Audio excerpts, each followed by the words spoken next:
Okay. So, when you hear the words free and you hear the words boat in the same sentence, what emotion does that bring to you? I don't really know. Well, guys, you're looking at my free 1977 Hammond El Granada boat that I got completely for free. They actually gave me $200 to take it. Very generous offer. And we are gonna dive into this thing and see if we can get it running and see if it even floats, because I have no idea. There's a couple problems. I have dug into it a little bit. So let me grab you guys. I'll take you on a tour of this absolutely beautiful vessel, and then we're gonna try to get this big old 302 V8 fired up and see if we can get this thing on the water for the first time in, I have no idea how long, but a long time. So let me grab you. I can't really get a full shot of it yet, but we will get a full shot when it's out of the garage. But a quick little tour, and then we'll jump right in. So, inboard 302 V8. It's a OMC Merc Cruiser. You know, I'm not really a big marine guy. I don't know, but it's a 302 Ford. Basically, that's been marinized, and we are missing a couple parts on that. We'll get a better view of that a little later. But we've got complete seating. We've got the seating back here as well. We just got them taken out, as well as this engine cover we have. But the seats are in pretty good shape. As you can see, there's the full dash there. Everything works, believe it or not. We're missing a key switch, but that's not too big of a deal. Or at least we're missing the key. We got bow seating. Really, really good shape, honestly. The bow seating, there's no tear in the leather or the vinyl seating anywhere on this vessel. And nice wood trim. These Hammond boats, from what I've been researching, were actually really sought after back in the day. This one here is a 77, and these nice wood accents are just beautiful. And jumping around to the other side of the boat, looks pretty much the same. You know, the gel coat is not all there, but for a free boat, this thing looks pretty good. My buddy actually did me a favor and power washed it, and it looked a lot worse before, but now it's looking a lot better. So if you're watching, thank you very much to that buddy that went and power washed this thing. You can see inside, and yes, there is some tools laying in there because I have been working on it a little bit, but we did have one manifold crack, and it's been MIG welded in the past. Not a big deal. Hopefully it holds. There's a little bit more of the engine bay, and then we do have the swim deck in the back with a beautiful leaf blower in there. And this here is the V1750. Swim deck has a couple holes in it, but it is sturdy. Give you guys a better view of this engine bay. You can see we're missing a fuel pump. We know that's bad. We are missing an alternator, and we are missing a starter, which we have over there. Now, I did get this boat with the carburetor not put together. The carburetor actually had to be rebuilt. I did go ahead and rebuild that before because I got a little excited on this thing. So the carb is freshly rebuilt. That was supposed to not be on here, but it is now. So still don't know if it works or not. It's a Holley 2-barrel on here, but it's nice. Engine looks relatively clean. It needs a lot cleaned up on it, but hopefully by the end of the day, she's a runner. Full nice dash. Everything else over here works. All the lights, all the blowers, everything, so we can be nice and safe. More seating, glove box over there. You guys get the point. So let's go ahead and jump into repairing this thing. I think the first thing we're going to attack is that starter. We're going to go ahead and get that starter on, and then we're going to start trying to get this thing to run. Okay, time to get this starter installed. And you guys might be wondering, what is my history with boats? Well, I have owned a boat in the past, and it was a little outboard 40 horse Nissan. I've never owned an inboard boat. Now, already working on this inboard a little bit, I have learned so much, and especially with components like this starter, for example.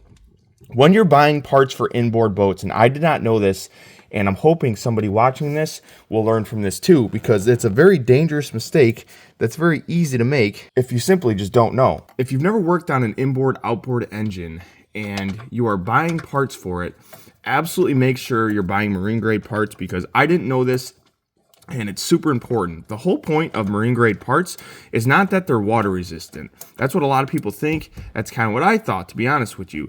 The whole point of marine grade parts is that they're ignition protected. And ignition protected means that they can't create sparks.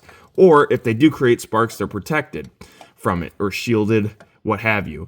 Now the point of that is that this engine room in this hull has a possibility of filling up with gas fumes, either from a fuel leak or a leaky tank, whatever you have. And if the starter, for example, or the alternator gets a spark, it will actually blow the hull of this boat off, and it's pretty insane. It's one of those safety things that it's not really worth messing around with. Now, marine grade parts are more expensive than automotive parts, but you can't really put a price on safety, and it's just not worth it. So definitely, with your inboards, always run your blowers before starting, and make sure you're using marine grade parts, because oh boy, is it scary. All right, so I have to modify the air cleaner to accept an overflow on the fuel pump. I'll show you guys that in a little bit, but it's a safety thing for marine fuel pumps that if the diaphragm busts, it's gonna reroute the fuel inside the carburetor instead of the hull, which is a bad thing. So what I got is a couple of fittings. They're pipe fittings. They just got a barb down on one end, and they're 1/8 inch. I'm gonna go ahead and drill a hole right here and then use these two. You'll see, I'll show you, you'll see.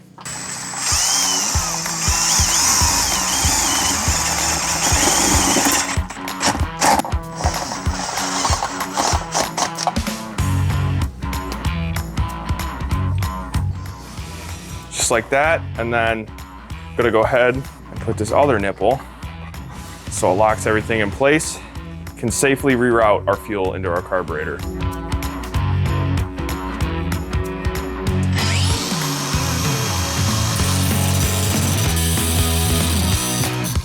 All right, we got that intake figured out. We're gonna pull off this fuel pump that I learned previously was bad, because like I said, I have done some work to this thing before. So we're pulling it off. I actually pulled this fuel pump apart and it looked absolutely disgusting inside. It was all sorts of varnished up. So I tried to save it, revive it, but I couldn't. So we're yanking this off, and I wanna show you guys that overflow thing on this fuel pump so it makes a little bit more sense what I did to the intake there.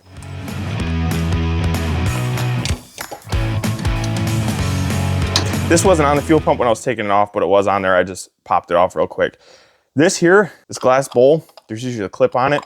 And what this does is if one of these diaphragms in this fuel pump breaks, it'll actually divert the fuel into this glass bowl instead of leaking out of there, here and shooting it all inside the hull and causing a big explosion. So it's really important on these marine engines to have a marine fuel pump as well. So my point of doing it the other way, like I just modified that intake, was for this exact purpose, because I could not locate one of these fuel pumps, and the one I found was close to $300, and that is simply not in the budget for this boat. But yeah, I just want to show you guys that real quick.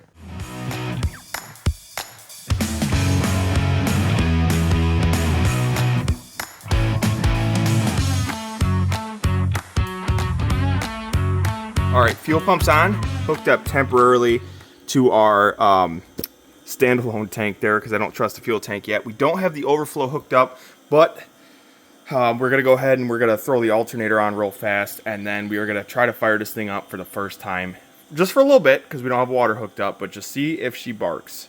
Also, what I was saying earlier, you could see this alternator is rated ignition protected, and then it's got spark screens on the back, so if this were to actually throw a spark out, it's gonna arrest that spark. One quick trip to Ace Hardware later, and we are back, ready to mount our alternator.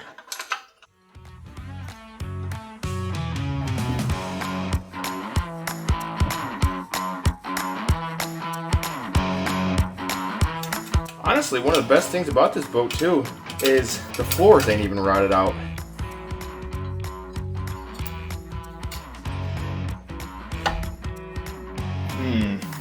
Okay. All right, so the 4,895th time I've ran out today to get stuff. Just got a new belt. Hopefully it's right. This one here is a 40, and it's not working with the alternator. So I grabbed a 37, and this should be way too short. Yep. Oh, man. So we kind of got the alternator hooked up. I mean, I got the wrong belt. The old one's still way too loose, so I doubt it's going to turn the alternator, but we will have enough battery to just quickly run this thing just to see what happens. I got that tube hooked up, overflowing the fuel pump there, our little spare tank. There's actually 2-stroke gas in there. So what we're going to do is we are going to hotwire our key switch, make sure we've got 12 volts at the coil, and then hear this thing run.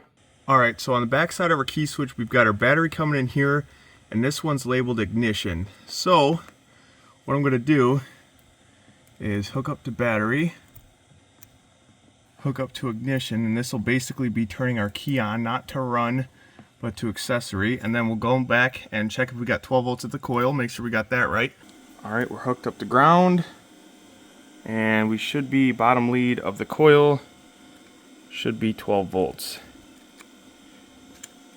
Yep, you can see test lights on. We're red there, so we should have spark. Let's come back down here. Our middle terminal is labeled ST, so that should be starter. So we're gonna jump this and see if this thing fires up. Got a wicked looking key here, but let's see what happens. Oh yeah.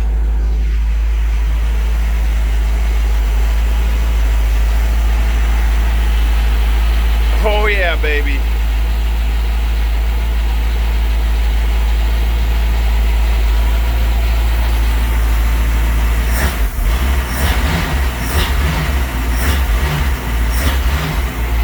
All right, I'm gonna kill it now because we don't have any water. Oh, she ran good. Oh. So for this part of the video, I got the boat running, and then one of my buddies walked in, so I stopped filming for a little bit. But what I'm doing now is I'm actually fixing the key switch.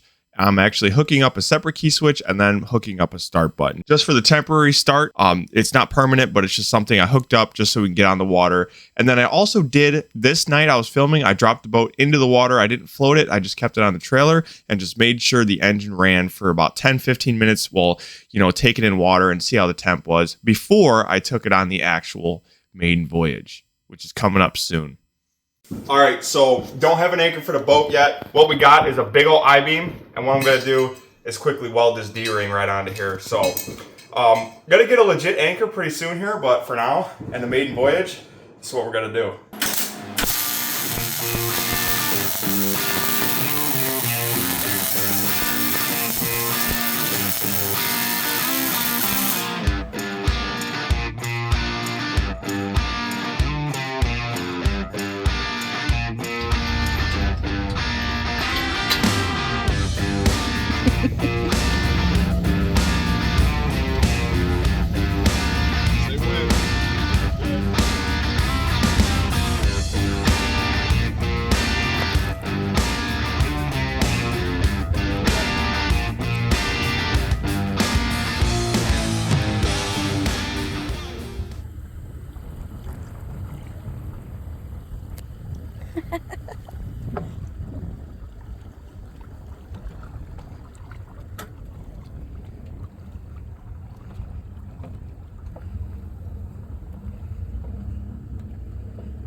Well, was just about to start filming on the boat.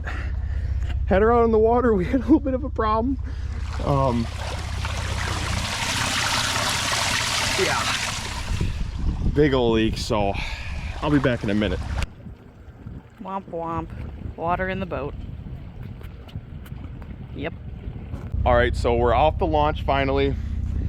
Absolute moments of stress. I think my girlfriend got some footage of us on the boat, but we noticed when we were out there, the back end just felt a little bit heavy. And I thought maybe it just needed to be planed out, because we were going pretty slow, but I mean, we were pretty much doing a wheelie. So anyway, things started sinking. We rushed to the ramp, and I didn't get really any footage. I think I got a little bit of GoPro footage, but the water was pretty much all the way up to the driver's seat there.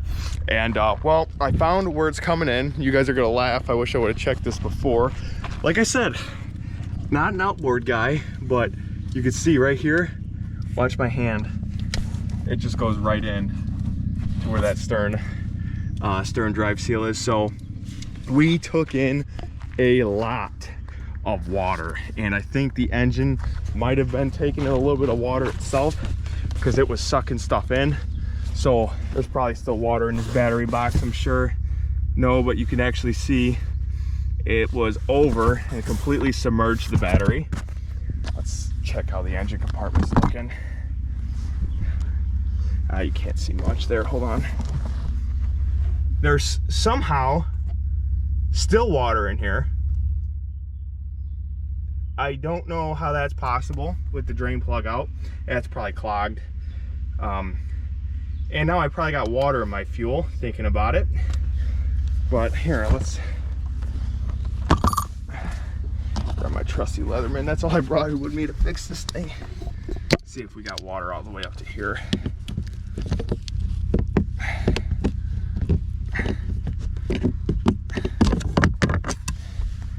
Yeah, it got wet in there. It got wet. So I might have some water in my fuel too. That'll be something to address. But as far as maiden voyage goes, complete failure. Was it funny? Yes. Was it a complete failure? Yes. There it goes. Something clogging that. Oh yeah. Oh yeah. And pulling it back on the boat ramp, I was panicking because we had literally a matter of minutes left. So rushed to get the truck, and I didn't even trim it up. I didn't tilt the outboard up, and that got scraped along the bottom. And then had to use my jack out of my truck to jack up the back of the trailer to actually get that up because it was lodged. But you could just see the amount of water coming out of there. Not good.